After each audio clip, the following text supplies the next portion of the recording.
Hello, my YouTube fix-it-yourself compadres. This video is the solving of the squealing noise coming from the Chevy Sonic engine. That was solved. It wasn't the water pump. Ooh, I know, right? But that's part of diagnosis. Sometimes you replace what you think is wrong first, and actually $55 for the dealership to diagnose was good, and I went ahead and fixed the deal. So I recommend that you watch this video all the way through to the end before you attempt this job. It's not that difficult. It's pretty easy. You just pull off the valve cover and put a new one on. But there is a few things to it, so check it out. Here you go. We'll go back in time to me in January. A much more frustrated on the path of, I gotta figure this out to get back to work. So yeah, here we go. Boom, back in time. All right, so turns out it's this whole valve cover has to come off. There's a bladder or PVC thing inside that blew a hole in it. So that's what they said at the dealership, $55 diagnosis, and they sold me the part. So I'm going to put that on, and he said it's pretty easy, just take it off, put the new one on. So get to work on that. All right, so the first thing I'm going to do is pull this off. Comes right off, just pops in, clips. That's that. And then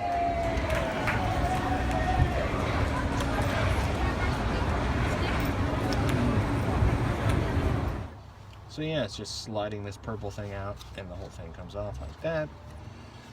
Piece of cake. So this looks like a coil.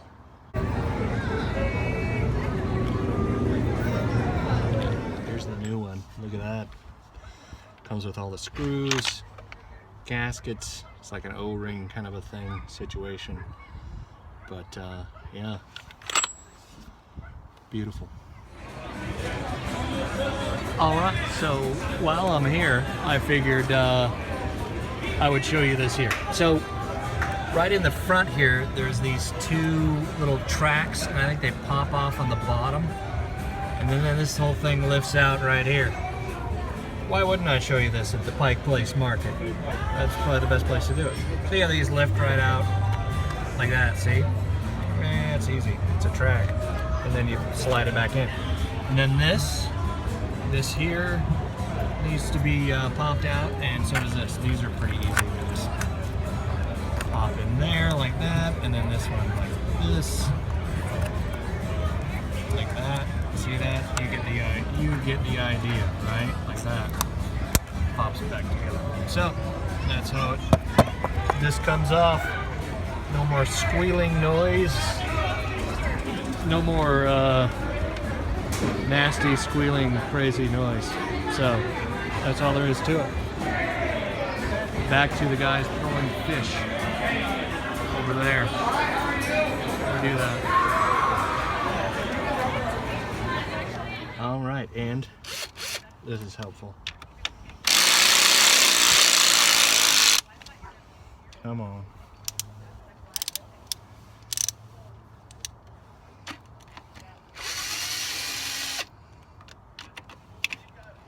The battery's going dead.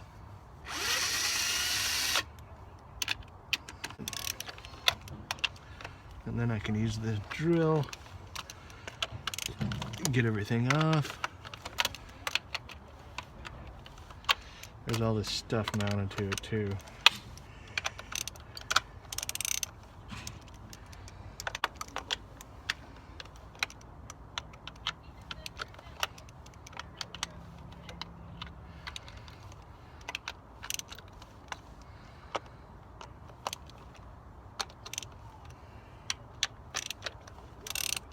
Pulling out the coil T27 Torx.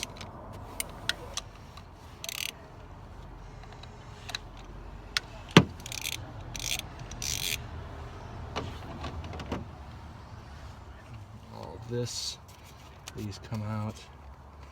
This comes out pretty easy.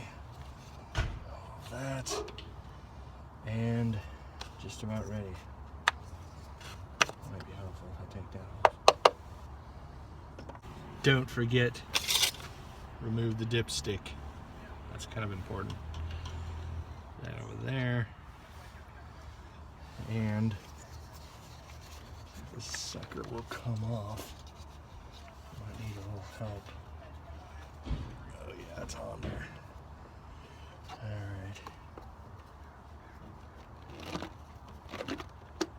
Screwdriver, pry it out. Oh, still missed a screw right there.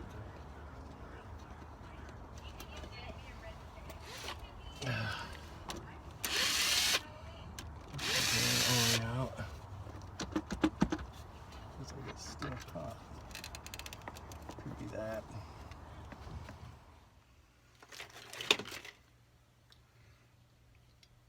Oh, hello. I didn't see you there. Somebody called me the Bob Ross of fixing car videos. Bob Ross. Those of you who don't know who that is, Google him. All right, he's an artist who instructs people do stuff like that. Be holding a paintbrush and, oh, hello. How you doing? I was just here painting. And me, I was just here by my toolbox messing with tools.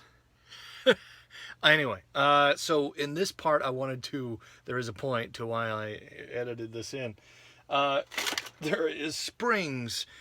When you pull out the coil in this area, there's a coil on top. When you pull that out and you separate it from the valve cover, there are little springs in it that touch down on top of the spark plugs. Don't lose those, all right? Make sure you do not lose those. It could go bad. You ain't going to be able to start your car. Your car ain't going to run right without those little springs. So don't lose those little springs. I just wanted to throw that in here, along with some comic relief, maybe. I don't know. Some Bob Ross. Is it Bob Ross? Is that even his name? I think so. Anyway. And the valve cover. This thing is attached.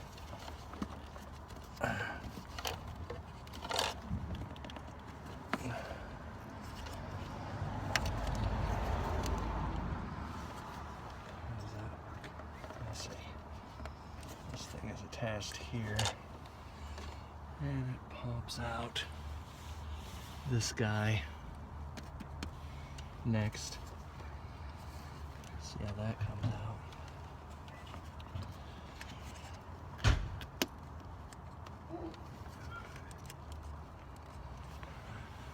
Alright, so I just pulled the stuff out from under it, and then I'll figure out how to get it out when I get the whole thing off.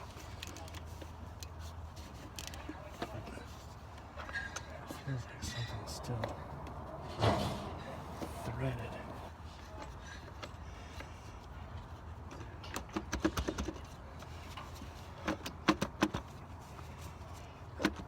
Something's catching in there.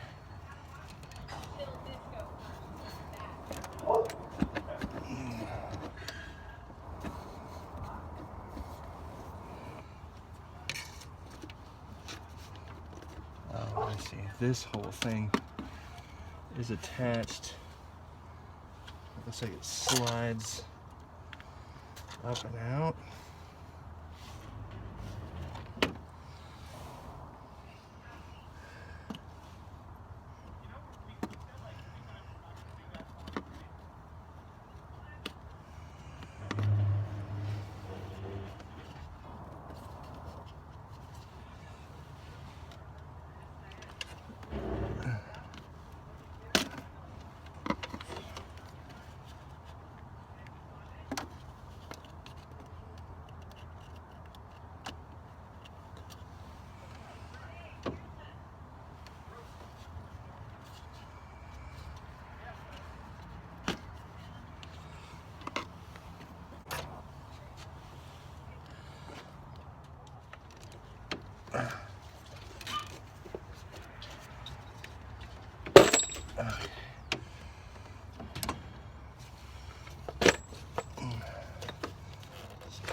So yeah, watch out when you turn this over. So I turned over the old one and it fell out. So just pull this out when you get out. It has all of the see, those are your spark. Yes, those are the spark plugs. That's, as you can see, I keep my toolbox very quite clean and tidy. My whole work area, right? Anyway, that's disassemble, reassemble. That's how we do that. So yes, thank you for watching this video. The Pike Place Market, that was fun, right? I drive by there. I'm there a lot. So figured I would share that little blurb in there. Anyway, yeah, you know, it's the dealership sells this part, and that's what you're gonna have to do. And but again, it's not that difficult to replace it. Subscribe if you like these videos. Another thing that I've had to face in my age is I'm not that old, right? I don't feel that old. I'm just I'm a kid at heart, I guess. But I'm 47, dealing with high blood pressure. So cutting some of the salt out of my diet and what that means. There's a news article, some news today, again, about how Americans, we eat way too much salt. Food companies put way too much salt in food to preserve it because they want to save money. So the longer their stuff sits on the shelf, the better it is for them. Not necessarily for us, because we're consuming way more salt than we need to. So I'm doing some videos on that. And subscribe if it's something you struggle with, or if you feel like sometimes your heart is just pounding out of your chest, or your face is flushed, or you're about to have a stroke. That's not good. No one wants that. Heart attack.